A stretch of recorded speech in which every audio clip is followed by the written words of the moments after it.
Si les relations ne sont pas au beau fixe entre William et Harry, on ne peut pas dire que le roi Charles III donne l'exemple en matière de relations fraternelles.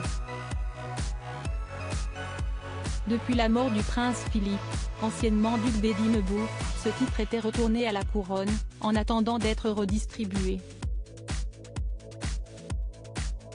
La reine Elisabeth II étant à son tour décédée, si est-il le nouveau monarque qui possède le pouvoir d'attribuer le duché d'Édimbourg à l'un des membres de la famille royale. La question n'aurait jamais dû se poser puisque lorsque le prince Édouard a épousé Sophie en 1999, sa mère avait pris l'engagement écrit qu'il succéderait à son père à la tête du duché d'Édimbourg.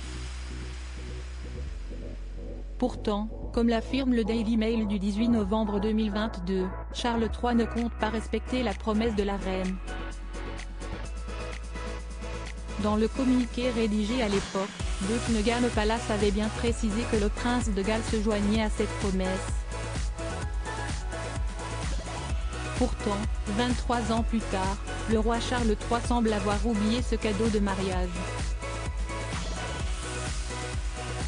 Selon les courtiers, le titre de duc d'Édimbourg sera donc récupéré par Charles III qui aurait décidé de ne pas l'attribuer à qui que ce soit d'autre. La raison tiendrait à la volonté de Charles de toujours resserrer un peu plus la monarchie. Si ce titre revenait à son frère Édouard, son neveu en hériterait, et ainsi de suite, ce qui permettrait à de nouveaux membres d'intégrer la garde rapprochée de Charles.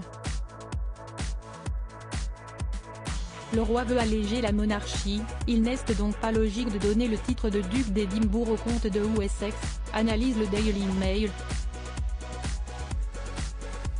Un nouveau rôle pour le prince Édouard. Le comte de Wessex ne deviendra possiblement jamais duc, mais son frère lui a quand même octroyé de nouveaux pouvoirs.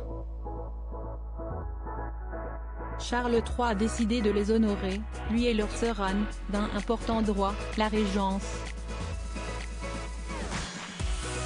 Grâce à l'amendement d'une loi, qui devrait être votée au Parlement britannique prochainement, les benjamins du roi nommés conseillers d'État, pourront incarner en son nom sa continuité. Jusqu'à présent, cette responsabilité était donc réservée au prince William, Harry et Andrew, ainsi qu'à la princesse Béatrice.